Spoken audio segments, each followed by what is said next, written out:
Welcome. This is Camille Fairborn. I'm coming to you from Michigan State University, and I'd like to welcome you all to today's Cause Teaching and Learning webinar.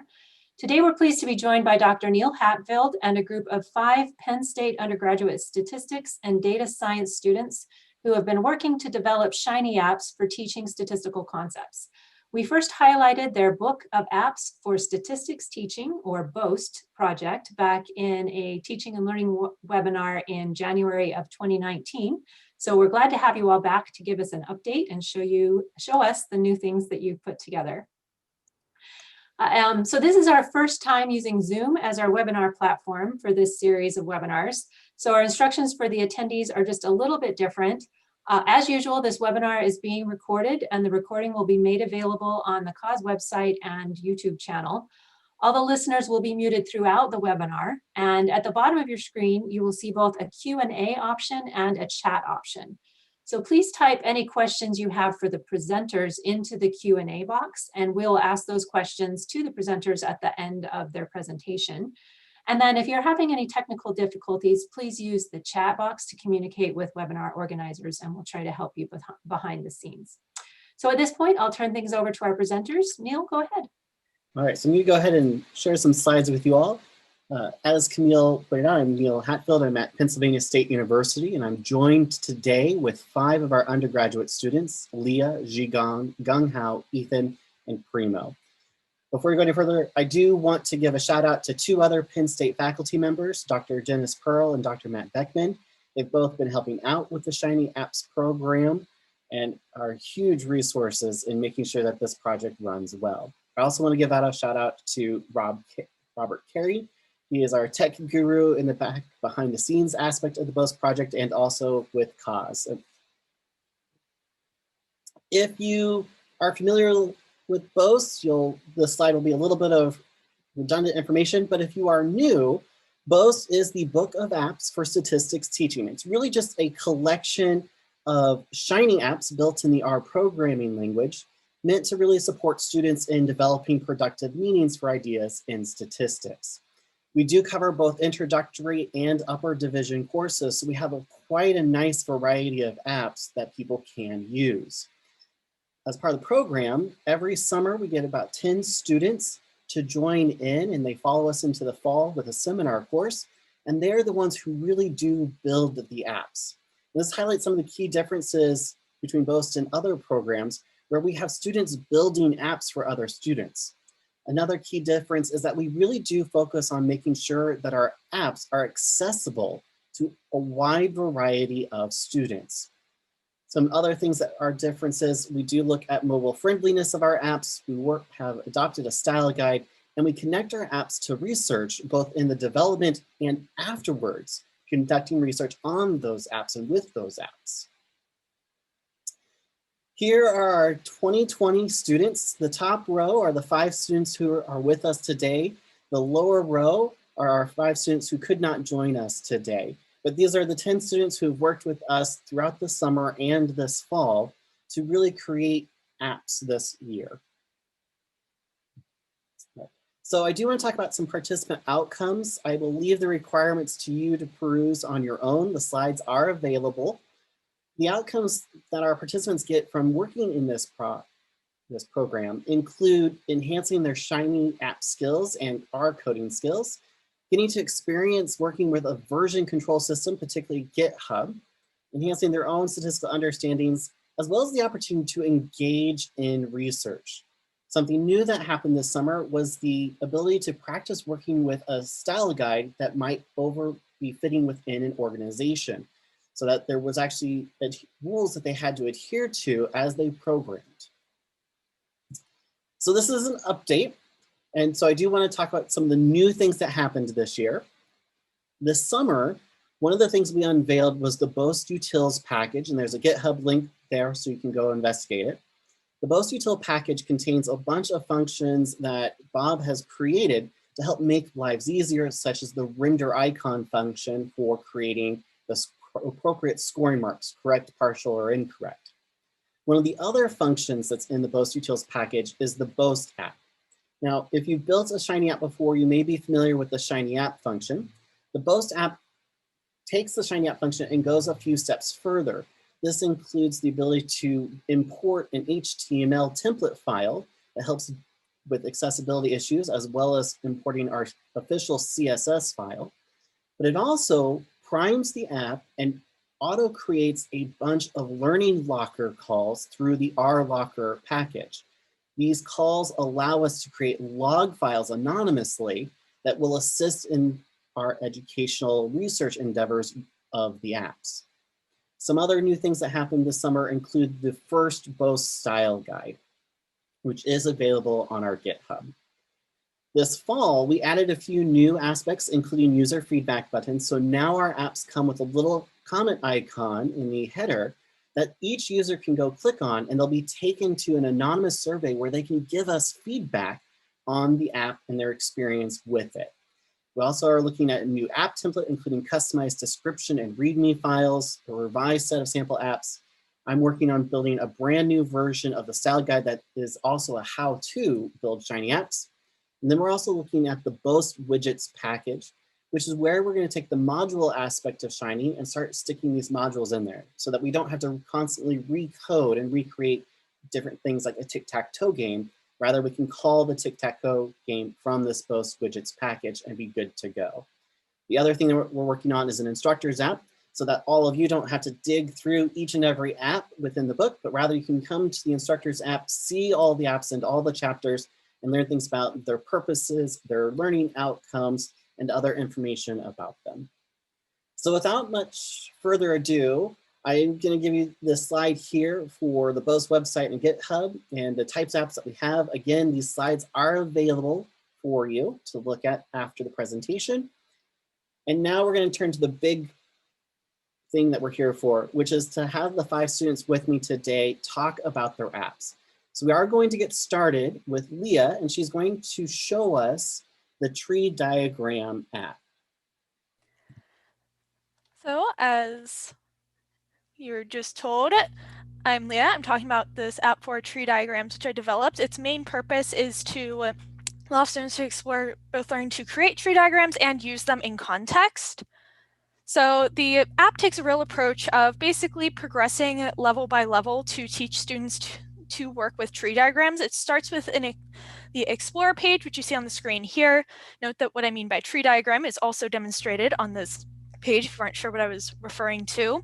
But it starts with the Explorer page where the tree diagram is already given to the student. It's more of like the exploratory, see how they work. Then as you get into the challenge pages, this is where the student starts actually developing the tree diagrams. So in the first level, the student is given the structure and the meanings of the edges. All they have to do is identify the probabilities themselves. When you hit level 2, the student then can basically first figure out what the actual structure of the tree should be. So like how many children for each node, how many edges, or what the edges actually mean, etc. And then when you hit level 3, students actually developing their own tree diagram. And in each case, you notice that they're basically given a context, and then they actually have to answer questions which can be answered with help from the tree diagrams. And in fact, even the questions themselves kind of have hints that customize to the individual. So like, you see, imagine we just clicked check answer here. Obviously, the blank is a wrong answer. But now you have the option to get a hint. And these hints are actually customized to the individual student. So for example, in this case, you'll notice if you looked at the context that this tree diagram here does not even have the right structure for the particular context. So when you click the hint customizes that idea, giving the student basically the structure they should be starting with. So now say you have another student who does have the correct structure for the tree. So splitting, say, to each direction as it's supposed to be here. Note that we are not counting the labels just because of how many different ways the student could adequately label a tree diagram, just how many different notation methods. And so now if you click the hint, now the student is going to get comments on the probabilities because that's kind of the next thing that they're missing. They have the right structure, they just don't have probabilities. So now let's imagine we have a student who managed to fully get the tree diagram together all the probabilities and such, but are still getting the wrong answer. Well, now the hints will customize to that situation, giving the probabilities of getting to each of these leaf nodes, because again, kind of assuming where the problem might lie for the student, so it might be the most helpful hint. So kind of in summary, the goal of these tree diagrams is basically to help these students build up to actually being able to develop and in essence use these tree diagrams.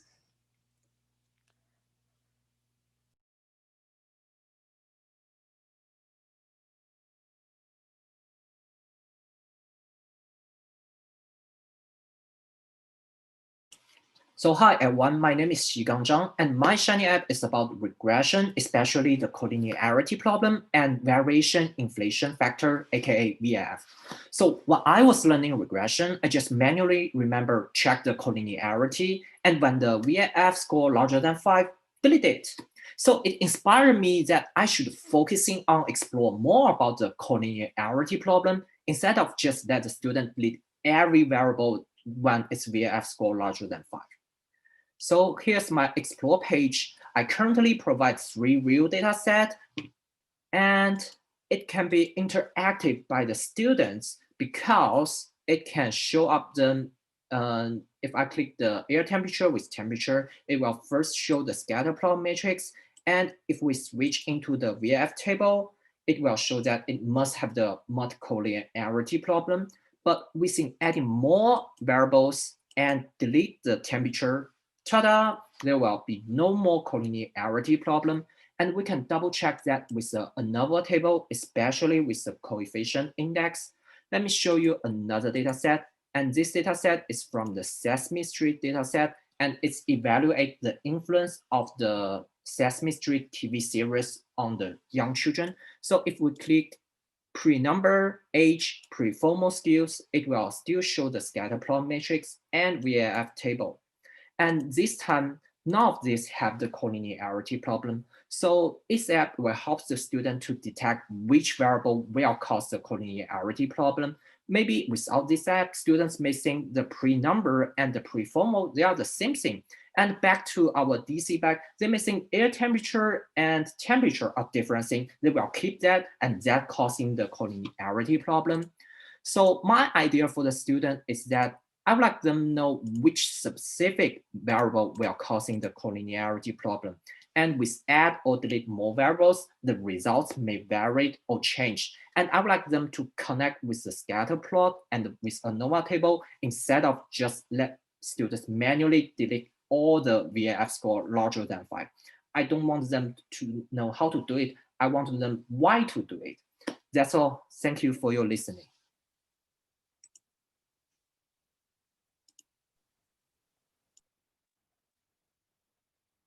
Hi everyone, my name is Gonghao Liu, and I developed this app named Assumption of Nova Modes this summer. This app is designed to let the user be familiar with the assumption for different ANOVA mode and how to test those assumptions. Here is an explore. Oh, sorry. Here is an explore page. On this page, I assign relative scenario and dataset to each mode. Under each subpage, the user can choose what assumption they want to explore. For example, we have normality of one-way ANOVA showing on the screen. The user can see what is a plot look like if the assumption is satisfied or not. For another example, COVA, there have like 6 assumption here to let the user explore. We can choose like maybe the covariety of the response and covariety slope parameters is how it look like.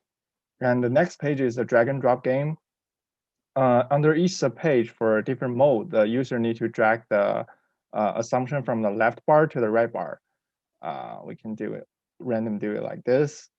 And if the student did it wrong, they will get some hint, like include some assumptions not needed or not include all of the assumptions. And the pattern for all the subpage is the same.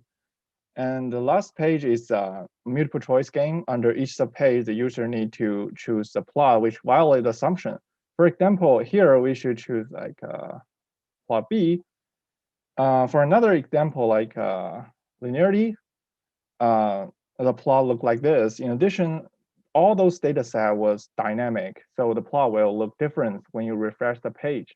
And that's all about my app. Thank you for listening.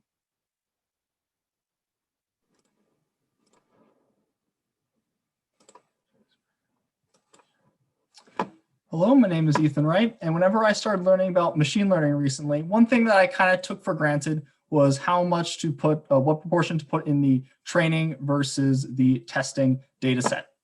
However, as I started to learn more about the effects and the trade-offs between these two, I decided to make an app to teach students new to machine learning about the trade-offs. So how this app works is you choose the data set, the variable to predict. I've already ran a bunch here, but let's add one more. Now these plots each show one side of the trade-off. So this first plot shows that as the variation of the accuracy based off of the testing set,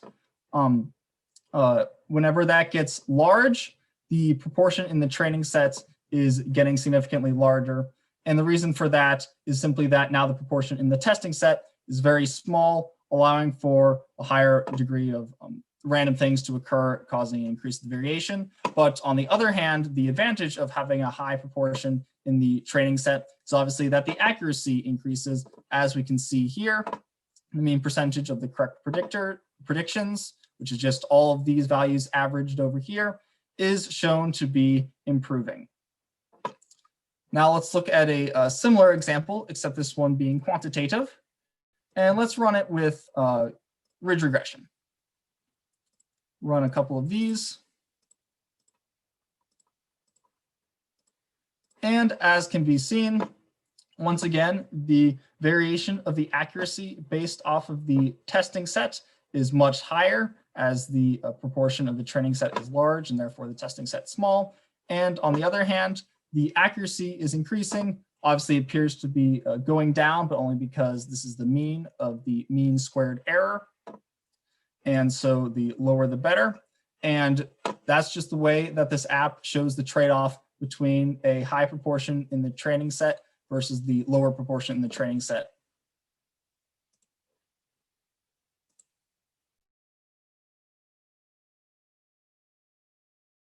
Hi, I'm Zeyuan Wang. You may call me Primo, and I'm going to introduce the escape room. An escape room is a type of game that can be applied in any chapters and any topics. The players are asked to answer questions about specific topic to earn and consume what we call action points to interact with objects in the scene and gain items, which will be stored in their backpack. Items in the backpack may need to be combined to become useful. For instance, imagine using a key or password you found to open a box in your backpack. And note that we are still developing this app. And let me demonstrate the process of playing escape room. And the hint pops up, and we have to find clues to escape from the room. We can click anywhere in the room, and the text here tells us where we are. And let's name it the current object. And we may press the interact button to interact with the current object. Let's try to interact with the elevator.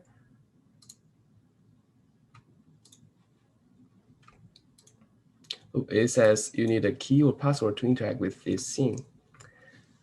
Also, as we mentioned before, we need an action points to interact with objects. And the available action points is shown on the top right corner, like here. And it shows we only have one action point left. So let's answer some questions to earn some action points to escape from the room. And the scenarios and questions are randomly selected from a question bank we built for a stochastic process chapter. And the player is able to skip a scenario by clicking the next question button, like this. Let's answer some questions then. Yeah, well, I'm actually randomly guessing the correct answer. Okay. As we correctly answered 3 questions, the available action points was added by 3 as well, as shown here. And let's interact with some objects in the room. What about the table standing on the carpet? Select and click interact. We got a golden box. And let's try the plants here. We got a golden password. It seems there might be some connection between the golden password and the golden box. Let's try to combine them.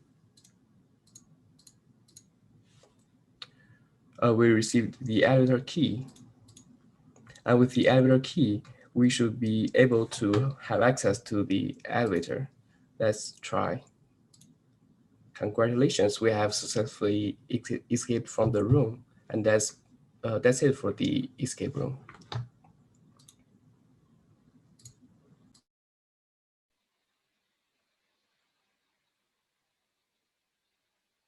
So those are the 5 apps we wanted to share with you today. We do want to thank you for attending our webinar. We're going to now take questions from the audience. I do want to give a quick shout out to Maria Trackett at Duke University. They've been creating their own BOAST-like program starting this summer. And so be on the lookout for an upcoming presentation from them. So we'll go ahead and open this up now to questions that you might have. So first of all, thanks to all of you for showing us what you've been working on. We have a couple of questions.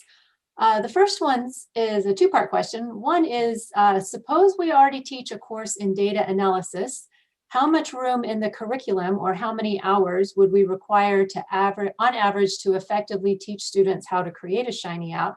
And then following up to that, do you believe creating Shiny apps can be included in current courses, or do you believe it requires a separate course? So a lot is going to depend upon your course goals in and of itself.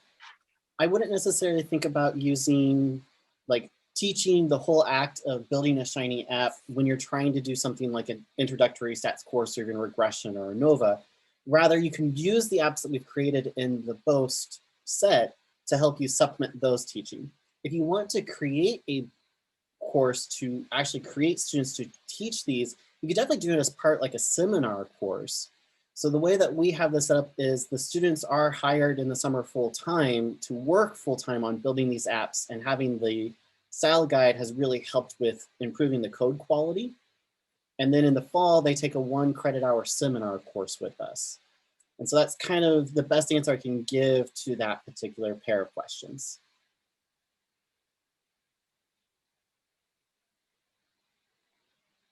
I muted myself so that I wouldn't get weird noises in your answer. And the next question is, for Shiny apps that use data sets, are the users able to upload their own data sets and then use the app to analyze their own data sets, or are they limited to just the ones that are in the apps? You can totally build an app to allow a user to upload data. The caution that I will give there is a standard caution. Anytime you let users upload something, is you need to make sure you put in a lot of validation checks to make sure that they aren't uploading something that's malicious that could end up hurting your server or is a bunch of garbage. So you can do that type of thing. I don't think we have any apps at the moment that do that, but that's one of the things that we want with the instructor app, is this opportunity for other instructors to say, hey, I love this app. Could you add this type of data set to it? That way we can always add in these new data sets to existing apps. Okay. Another question is, for the escape room game app, is it possible to custom design the questions for different topics? Most definitely. So any of our game apps, you'll see them in a particular chapter dealing with particular topics, but you can really take the format of the game, and we use a question bank CSV file, and swap out that CSV file, and suddenly you've got new questions on new topics.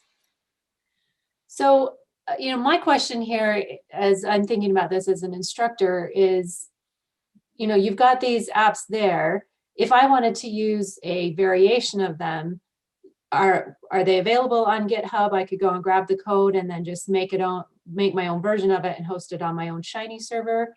Yes. Or are you more thinking that, you know, people would contact you and then you would update your apps to accommodate their needs?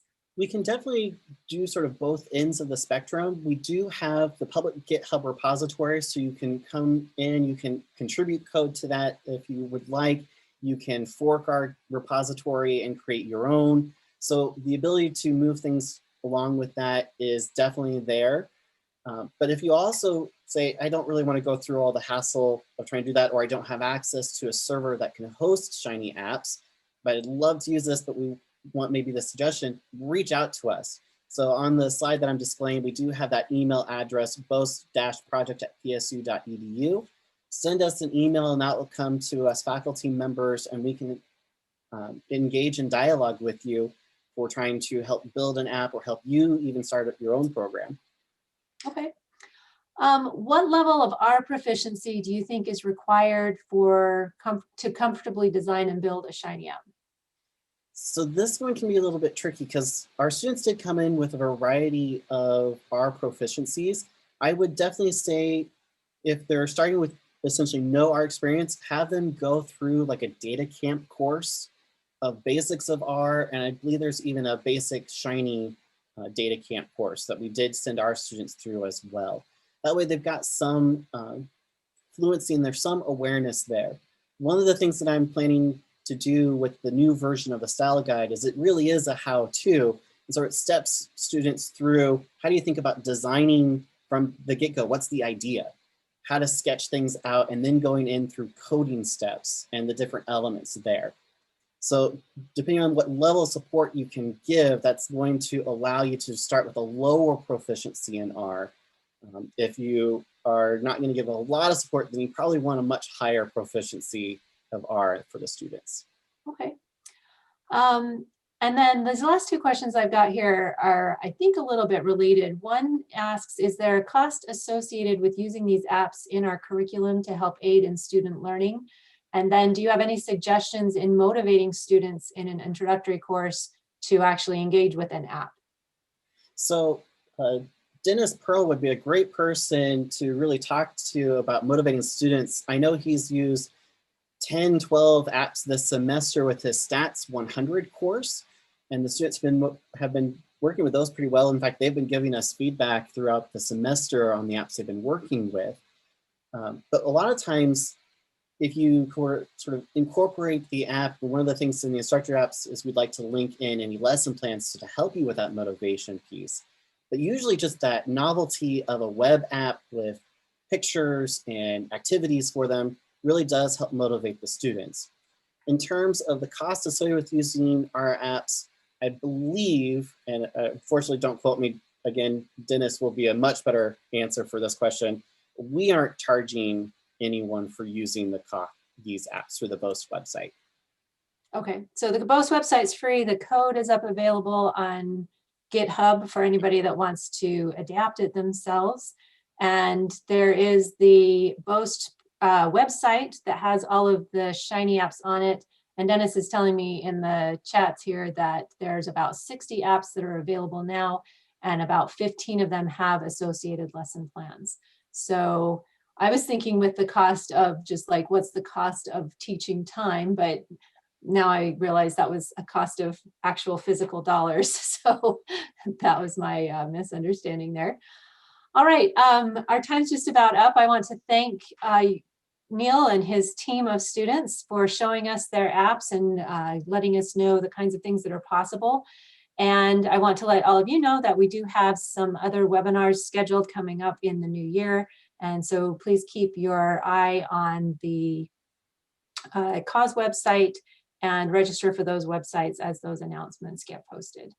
So again, thanks. Oh, go ahead. I just noticed in the chat about a link to one of the apps. The slides are posted on the cause website, and all the links to the apps, both the app in the BOAST book and the GitHubs are there in those slides. Okay, so please just visit the website. This recording will be on the cause website, and you can access that again. All of the slides and the links that were in there will be available on CauseWeb. So I hope everyone has a very nice rest of the day and a happy holiday season, and we'll see you all in the new year. Thanks for attending.